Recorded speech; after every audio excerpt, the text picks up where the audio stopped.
Halo Sobat Spoiler, bagaimana kabarnya? Tentunya Millers doakan baik-baik saja. Jumpa lagi di channel Sektor Spoiler. Pada video kali ini, Millers akan bahas kelanjutan cerita dari Donghua series Battle Through the Heaven, episode 176.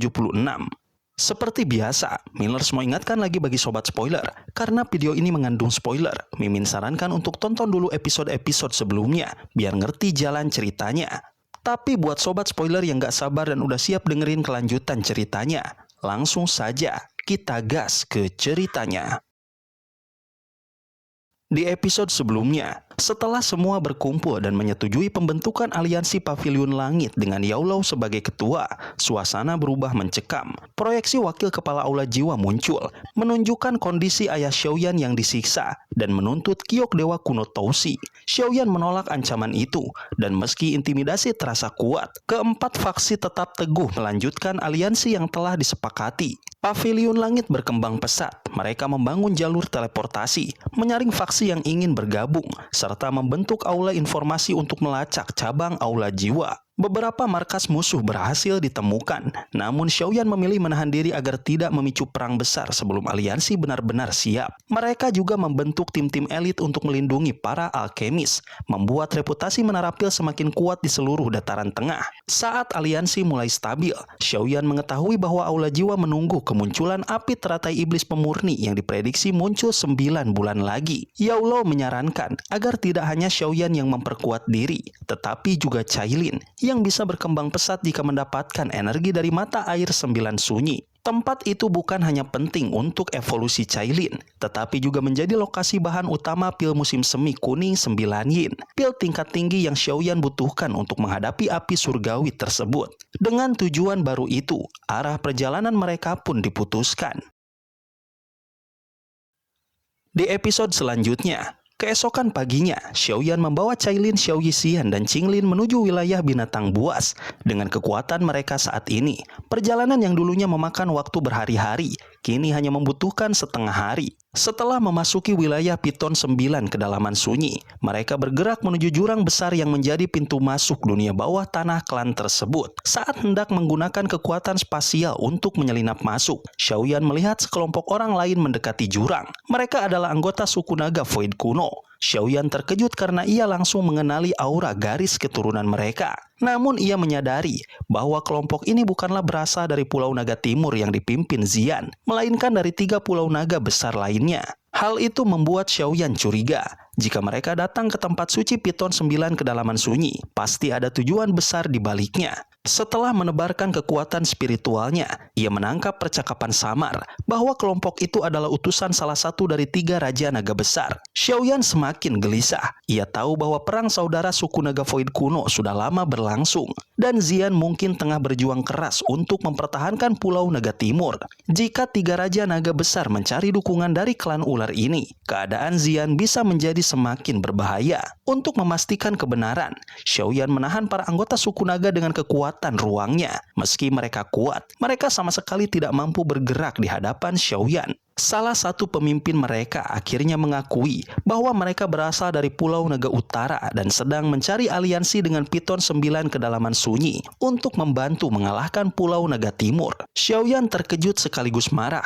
3 raja naga besar tidak hanya membawa klan lain ke dalam konflik internal, tetapi mereka bahkan bekerja sama dengan musuh abadi suku naga, yaitu suku Ponik Iblis Langit. Yang lebih mengejutkan, mereka berencana menyerahkan Kaisar Naga Baru, yang tidak lain adalah Xian, kepada pihak Ponix. Mendengar itu, mata Xiaoyan berubah gelap. Ia menyadari bahwa bahaya besar sedang mengancam Xian. Jika ketiga klan itu bersatu melawan Pulau Naga Timur, pulau tersebut tidak akan mampu bertahan lama. Di tengah keseriusan itu, Xiaoyan sadar bahwa dirinya harus menemukan waktu untuk memasuki alam kosong dan membantu Xian sebelum semuanya terlambat. Namun setelah mempertimbangkan situasi, Xiaoyan memilih untuk tidak terburu-buru menuju alam kosong. Ia yakin Xian masih mampu bertahan selama para ahli kuat dari suku Ponix Iblis Langit dan Piton 9 kedalaman sunyi tidak ikut masuk ke sana. Karena itu, ia memutuskan untuk menahan kedua suku tersebut agar tidak bergerak. Setelah mendengar rencana itu,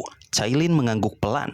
Xiaoyan kembali menggali informasi terakhir dari Komandan Qin. Baru setelah yakin tidak ada hal lain yang tersisa, ia berhenti. Komandan Qin memohon untuk dilepaskan karena tubuhnya sudah terlalu banyak kehilangan darah.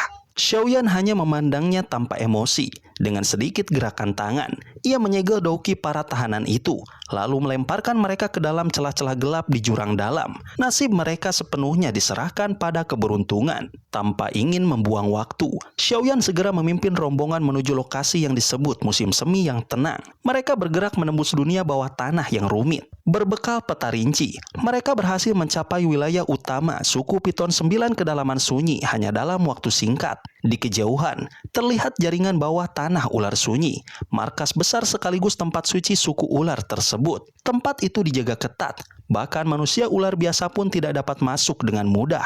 Dari tempat tinggi, kelompok Xiaoyan mengamati betapa luas dan kuatnya suku ular itu. Bahkan Cailin, yang berasal dari salah satu suku ular, terkejut melihat betapa besar peradaban mereka dibandingkan sukunya sendiri. Xiaoyan kemudian memusatkan perhatian pada bagian terdalam jaringan bawah tanah, tempat 9 musim semi tenang berada. Ia memperingatkan semua orang untuk menyembunyikan aura mereka, karena banyak ahli kuat, bahkan Banseng. Karena banyak ahli kuat, bahkan tingkat Banseng hadir di sana. Setelah semuanya siap, Xiaoyan menggunakan kekuatan ruang untuk membawa kelompok itu bergerak, melewati pengawasan para penjaga tanpa terdeteksi. Kemampuannya yang telah mencapai tingkat puncak membuatnya mudah mengendalikan ruang dan melintasinya dengan bebas. Semakin dalam mereka masuk, aura para ahli semakin kuat. Namun berkat penguasaan ruang, mereka berhasil menyelinap hingga ke pusat terdalam jaringan bawah tanah. Di sana terbentang sebuah jurang hitam raksasa. Jurang itu menghembuskan angin gelap dan dingin yang mampu membekukan darah serta Douki siapapun yang berdiri di dekatnya. Di dasar jurang inilah 9 musim semi tenang berada. Setibanya di tepi jurang, Xiaoyan membawa kelompoknya turun, menembus angin dingin hingga akhirnya mereka mencapai dasar. Sebuah danau besar berwarna kuning tua terlihat di sana, memancarkan energi gelap dan dingin yang luar biasa. Uap kuning bercampur darah tipis melayang dari permukaan. Itulah 9 musim semi tenang yang legendaris. Xiaoyan merasakan betapa berbahayanya energi dingin tersebut. Bahkan Xiao Yixian yang hanya berdiri jauh saja merasakan tubuhnya seperti ditusuk karena suhu ekstrim itu. Xiaoyan kemudian memastikan rencananya. Ia akan turun ke dasar untuk mencari kristal darah musim semi. Sementara Cailin akan memasuki musim semi setelah ia memastikan keadaan aman. Di antara kelompok mereka, hanya Xiaoyan dan Cailin yang cukup kuat untuk mendekati danau itu. Setelah memberi instruksi terakhir agar sisanya menyembunyikan diri, Xiaoyan membungkus tubuhnya dengan api surgawi. Kabut putih muncul ketika panas api surgawi bertemu dingin ekstrim dari danau itu. Tanpa ragu, ia pun melompat ke dalam 9 musim semi tenang dan menyelam menuju dasar. Semakin dalam ia bergerak, semakin kuat kekuatan gelap dan dingin yang menyerang tubuhnya. Bahkan api surgawi yang ia gunakan mulai kewalahan menahan erosi Douki. Xiaoyan meningkatkan kecepatan, sadar bahwa ia tidak bisa tinggal terlalu lama di dalam sana. Di tengah perjalanan, ia diserang oleh makhluk aneh yang hidup di danau itu. Sesuatu yang seharusnya mustahil bertahan hidup dalam kondisi ekstrim ini. Setelah menghancurkan satu, puluhan makhluk seperti ular hitam muncul dan mengejarnya. Mereka menembakkan panah air gelap dengan kekuatan yang bisa melukai bahkan ahli Banseng. Xiaoyan menggunakan api surgawinya untuk menciptakan lautan api dan memusnahkan sebagian besar dari mereka, memberi dirinya kesempatan untuk kabur lebih jauh ke bawah. Setelah berhasil melepaskan diri, ia melihat cahaya samar di kedalaman. Ia mempercepat gerakannya hingga tiba di dasar danau. Di sana, ia menemukan dataran berpasir luas dengan pecahan batu bercahaya. Namun setelah memeriksa area tersebut, ia tidak menemukan satupun kristal darah musim semi. Kecewa dan curiga bahwa kristal itu mungkin telah diambil oleh suku Piton 9 sunyi, ia memutuskan kembali. Namun tiba-tiba, terdengar suara samar meminta pertolongan. Suara itu begitu lemah tetapi jelas. Xiaoyan segera bersiap. Douki melonjak, sementara ia mencari sumber suara tersebut. Meski demikian, suara itu seperti hilang begitu saja. Setelah menelusuri area sekitar, ia menemukan sebuah rantai logam raksasa terkubur dalam pasir. Ketika ia menariknya, 3 rantai besar lainnya ikut tersingkap. Semuanya terhubung ke sebuah tonjolan batu besar. Di tengah-tengahnya, ia menemukan gumpalan lumpur hitam. Begitu lumpur itu tersebar, terlihat tubuh seseorang yang kurus kering. Seorang ahli yang tampaknya pernah berada pada tingkat Douseng bintang 3. Mata sosok itu tiba-tiba terbuka. tatapan gilanya langsung tertuju pada Xiaoyan, memancarkan aura gelap dan putus asa dari seseorang yang telah terlalu lama terperangkap di kedalaman yang mengerikan ini. Dari rantai besar itu, Xiaoyan bisa merasakan energi gelap dan dingin yang terus-terusan menyerot Douqi milik sosok tersebut, memaksanya hidup dalam siksaan panjang tanpa benar-benar membunuhnya. Di dalam hati Xiaoyan muncul rasa kaget sekaligus prihatin. Dia tidak menyangka akan menemukan seseorang yang disiksa sekejam itu di tempat sedalam ini. Sosok itu akhirnya memperkenalkan dirinya sebagai Yao Ming, kepala suku asli dari suku Piton 9 kedalaman sunyi. Namun nasibnya berubah ketika adik kandungnya, Yao Xiaotian, merebut posisi tersebut melalui tipu muslihat. Racun dan pengkhianatan membuat kekuatan Yao Ming jatuh. Lalu dia diserang, dikalahkan dan akhirnya disegel di dasar mata air gelap itu selama berabad-abad. Siksaan dari kekuatan dingin musim semi 9 tenang menghantam tubuhnya tanpa henti, namun tidak membiarkannya mati. Xiaoyan mendengarkan kisah panjang yang penuh penderitaan itu tanpa menyela. Ia merasa simpati, tapi juga memahami bahwa membebaskan seseorang seperti Yao Ming berarti menyeret dirinya ke dalam urusan besar. Terlebih lagi, Yao Xiaotian bukanlah sosok biasa.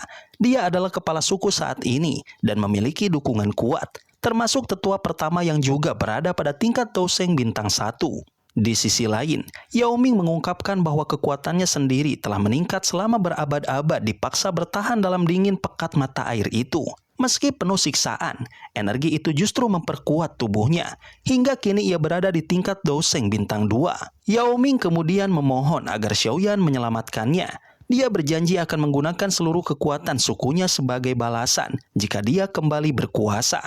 Namun Xiaoyan tidak bisa mempercayai seseorang yang baru ditemuinya begitu saja. Ia meminta satu syarat. Yao Ming harus melepaskan jiwanya agar Xiaoyan dapat menanamkan jejak spiritual di dalamnya. Jejak itu akan bisa menghancurkan jiwa Yao Ming kapan saja jika ia berkhianat. Meskipun merasa berat menyerahkan hidupnya ke tangan orang lain, Yao Ming akhirnya setuju. Kebencian yang membara pada pengkhianatannya mendorongnya menerima syarat itu. Setelah jejak spiritual tertanam, Xiaoyan mulai membicarakan cara membebaskannya. Yao Ming menjelaskan bahwa rantai logam itu hanya perantara. Yang sebenarnya menahan dirinya adalah batu yin musim semi kuning di ujung rantai. Batu itu menyimpan kekuatan gelap dan dingin yang begitu pekat hingga menguras Douqi siapapun yang terkena. Untuk membebaskannya, Xiaoyan harus menghancurkan mekanisme tersembunyi yang menghubungkan rantai dengan batu tersebut. Xiaoyan kemudian mencari titik kelemahan itu. Pukulan biasa tidak mampu membekas di batu yin yang telah mengeras selama ribuan tahun. Namun dengan mengumpulkan api surgawi menjadi jarum api, ia berhasil menembus bagian dalam mekanisme dan memutus segelnya. Rantai logam terlepas satu persatu, hingga akhirnya Yao Ming terbebas setelah berabad-abad tersiksa.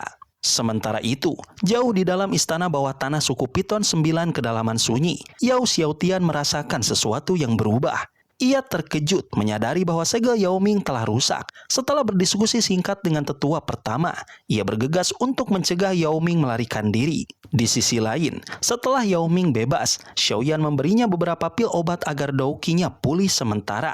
Mereka berdua segera bergerak meninggalkan mata air sebelum musuh datang. Dengan dibantu kemampuan Yao Ming mengendalikan makhluk ular aneh yang menjaga mata air itu, mereka dapat melewati jalan keluar dengan cepat. Ketika mereka hampir mencapai permukaan, Xiaoyan melihat cahaya dan mempercepat langkah. Mereka menerobos keluar dari air. Namun sesaat setelah itu, suara benturan terdengar dari udara. Sosok Cailin jatuh dengan luka di mulutnya. Xiaoyan segera menangkapnya dan menyadari bahwa seseorang telah menyerang. Dari langit, seorang pria berpakaian hitam menurunkan diri. Tatapannya dingin dan ganas. Dialah Yao Xiaotian. Dia telah menyerang Cailin, Xiao Yixian dan Qinglin hanya untuk menarik Xiaoyan keluar. Xiaoyan melihat kedua rekannya terluka parah tidak jauh dari situ. Amarah memenuhi dadanya. Sementara itu, Yao Xiaotian berdiri di udara dengan penuh kesombongan, menatap Xiaoyan dan tubuh Yao Ming yang kurus dengan sikap meremehkan. Baginya, siapapun yang berani merusak rencananya harus menanggung akibat fatal. Ketegangan pun memuncak. Xiaoyan, Yao Ming yang baru bebas, dan para sahabat yang terluka kini harus menghadapi musuh yang telah merencanakan segalanya sejak awal. Sobat spoiler, itulah spoiler dari Donghua series Battle Through the Heaven, episode 176. Tentunya spoiler ini tidak akan sama persis dengan episode sesungguhnya. Maka dari itu, jika ada kesalahan dalam kata ataupun istilah, serta kekurangan atau kelebihan durasi, harap dimaklumi. Dan jangan lupa untuk mendukung channel ini terus berkembang dengan cara like, share, dan subscribe supaya kalian gak ketinggalan update terbaru dari channel ini. Terima kasih banyak sudah menonton video ini sampai akhir Sobat Spoiler. Kritik dan saran positifnya silahkan di komentar. Sampai ketemu lagi di video berikutnya. Tetap semangat dan sampai jumpa.